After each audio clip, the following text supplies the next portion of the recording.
So I may have a problem. I think my transmission may not have had any fluid in it, and I think it just locked up. So we're gonna drain it out, see what's in it, and then we'll figure out what we gotta do from there. But hey, I get to show you the suspension now.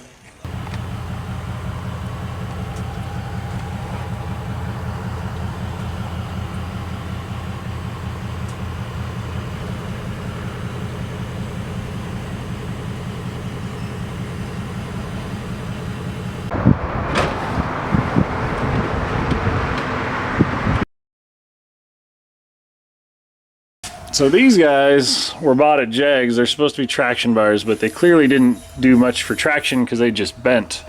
Because the axle wraps around the springs when it accelerates and decelerates.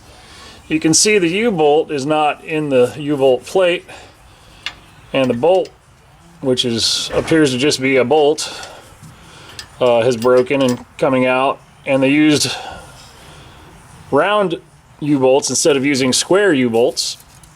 So there's all sorts of craziness going on this rear suspension. Same thing over here. This one bent up when it went. And so it's got the full length leaf. It has the second longest leaf, but then the third, fourth, and the overload leaf are not there. So there's really no stability to this rear suspension system. On top of that, somebody tried to weld the leaves together, which you can't really weld spring steel. I don't recommend it, but we'll get into that here shortly. Somebody plated the frame over here. This frame is going to break in two probably when we actually get this thing hooking up. But hey, that's project cars.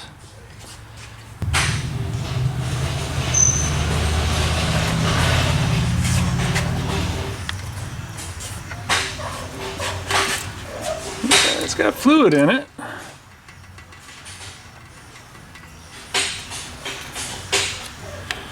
How much fluid does it have in it? What kind of fluid does it have in it?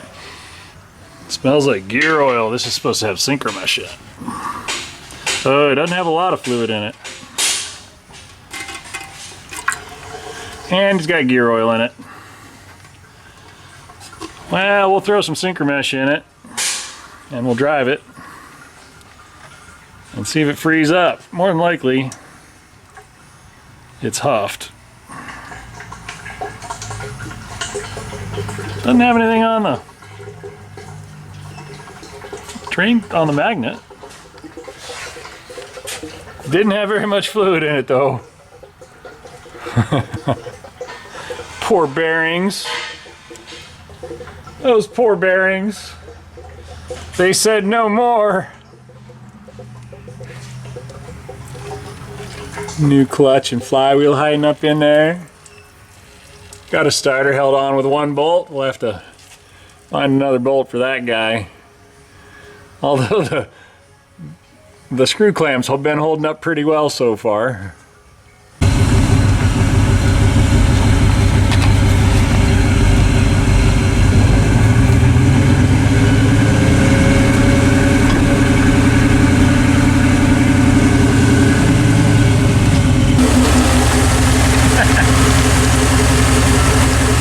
Houston, we have a problem.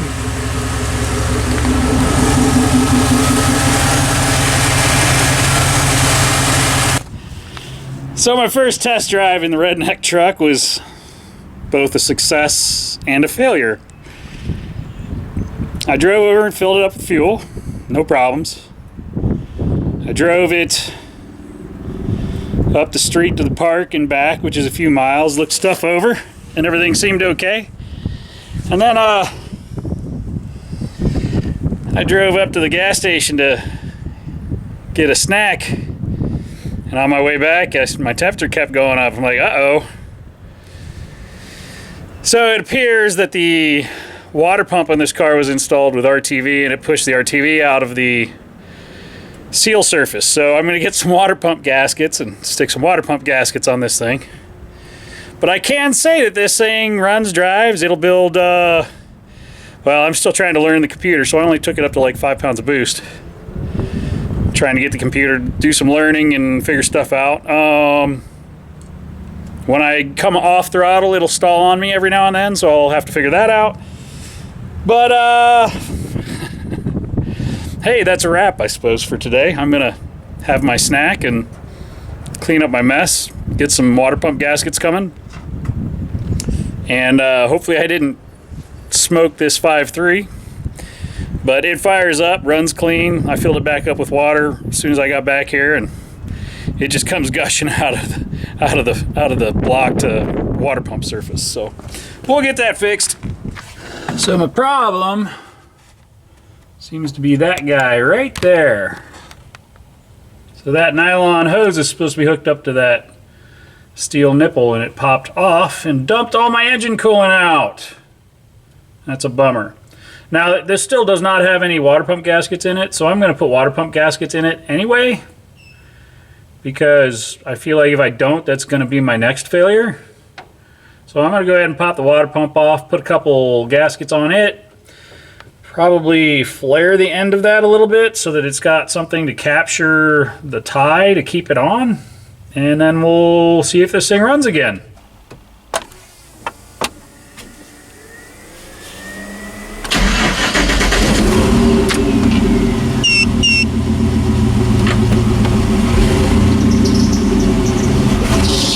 Ah, my belt's making noise. I had a feeling that was going to happen.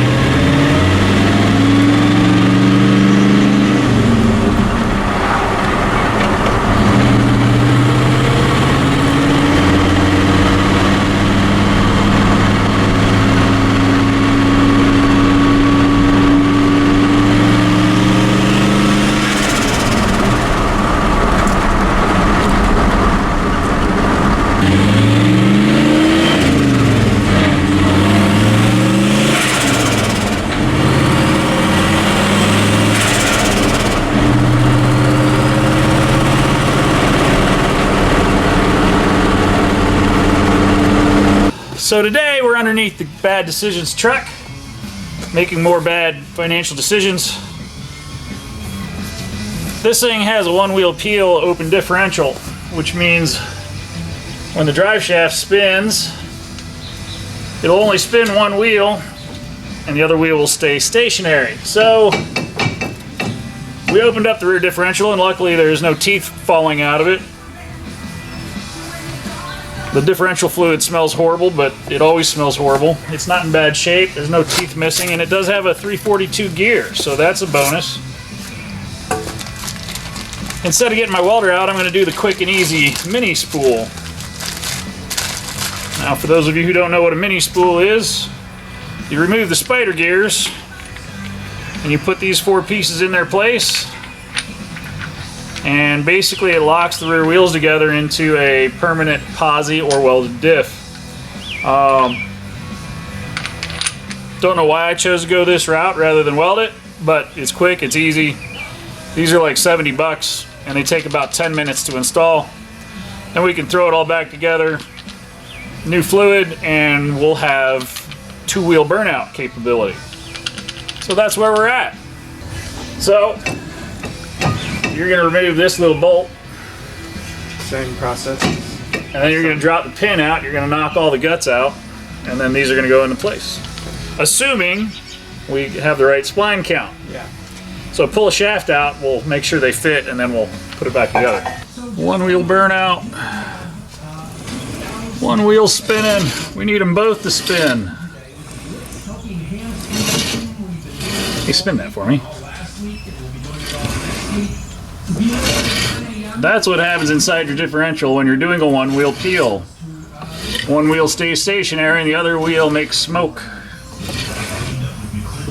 And then it gets really hot and things explode. Keep coming.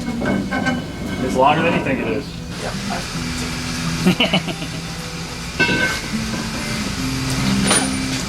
Check your spline count. Oh, it's the wrong one. Damn. Son of a biscuit. So count the splines.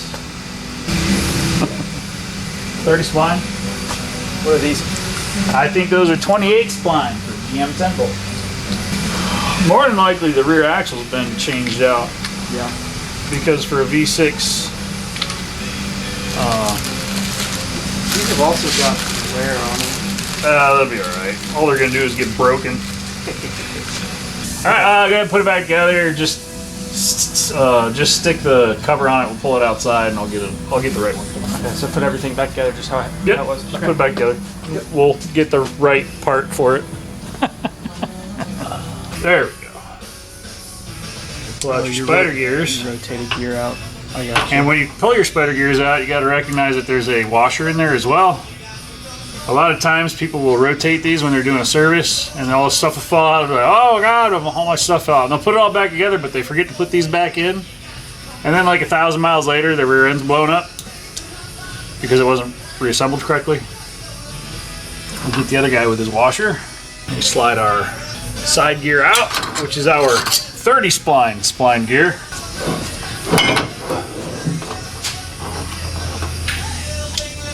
So switching out the washers. Yep, switch the washer. Drop our side gear in.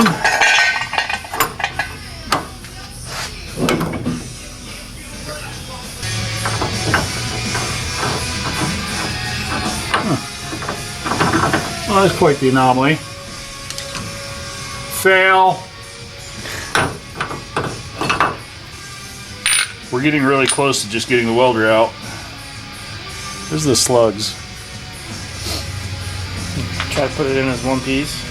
No, well, there's no way to put it in one piece because it goes, yeah, it's shoulders, right? Should slide in there if I trim that little section there. I'm just throw a bunch of metal around Into your into my axle. That's fine. my axle. It'll be fine. It'll be fine.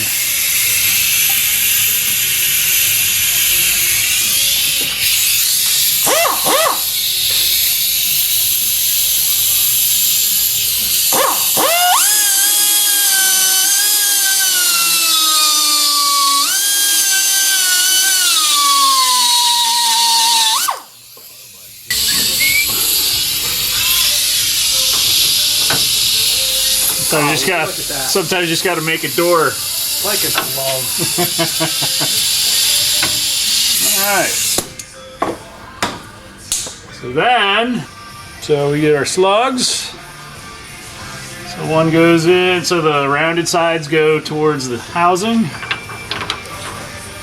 One goes in like, oh, we gotta put our C-clips in first. Durr.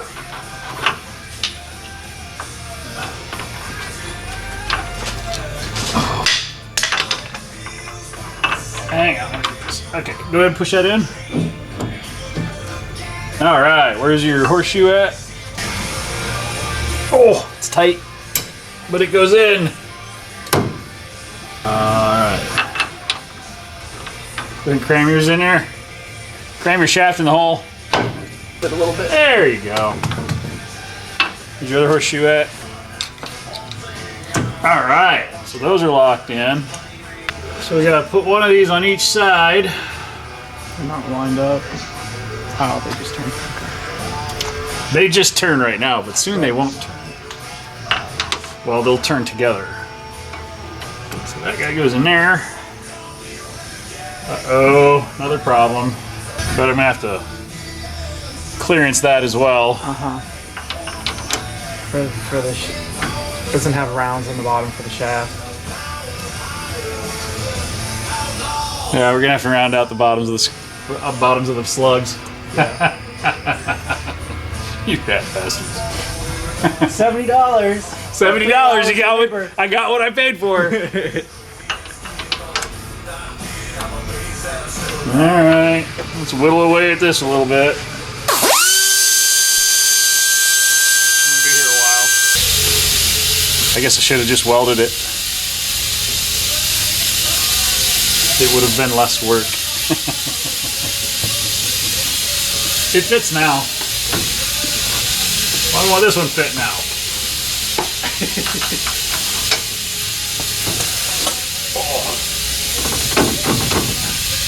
Apparently I still have to grind it. Because it doesn't fit. Alright, I'll grind it too. Hey! Just had to take a little bit off and it fit just fine. Just a little off the top, Mr. Barber. Just a little bit off the top. Just a bit off the top. Now, everything is one with the carrier.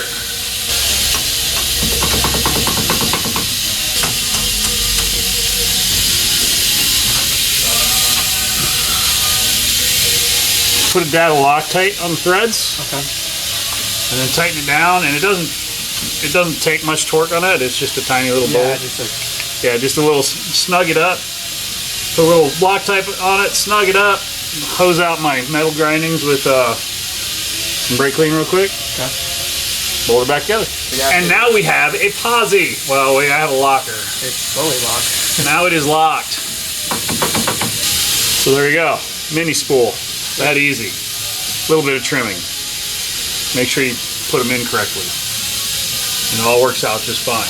So on this side, the bolt is actually, it's a really long bolt, and they ran it through until the bolt dead-ended into the axle. So there's like an inch of bolt sticking out the top. And yeah, it's not really doing much. Let's see if you can see this better.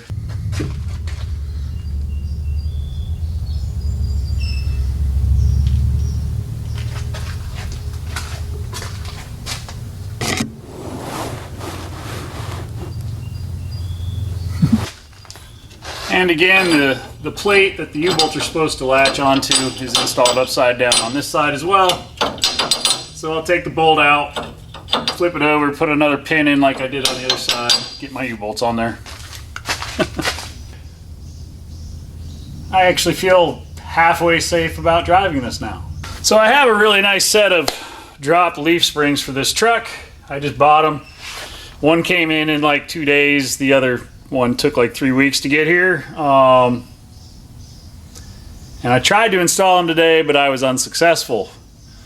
All three of the bolts that hold the rear leaf springs into the frame are seized to the sleeves that they go through inside the bushings. I'm going to hose them down with some penetrating oil, and it's not really going to do anything to help, but it's going to make me feel better. And then when I have a full day to work on this thing, I will come in hot and heavy, and if they don't come loose, we'll probably have to melt the springs out of it so that we can get the sleeves to disengage from the bolts so that we can get it apart. But at least I have proper U-bolts on this now, so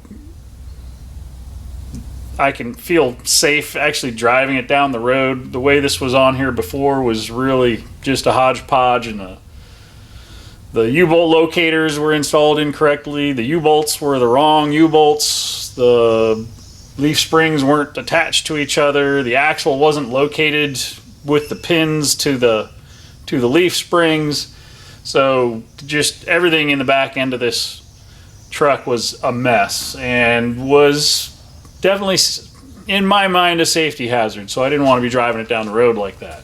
At least now everything's secure, everything's connected the way it's supposed to be connected, and I don't have to worry about the rear axle leaving the vehicle while I'm driving down the road. Now my next problem may actually be my drive shaft length, because now that I have the axle in the correct place, I'm not sure my yoke has quite enough engagement, but that will be a problem to solve another day. Progress. I'll take it. Well, we're going to wrap this day up with firing it up and driving it down the road. I made it down the road a couple times. The last time wasn't so successful. So I got water back in there. We're going to fire it up and take her for a spin.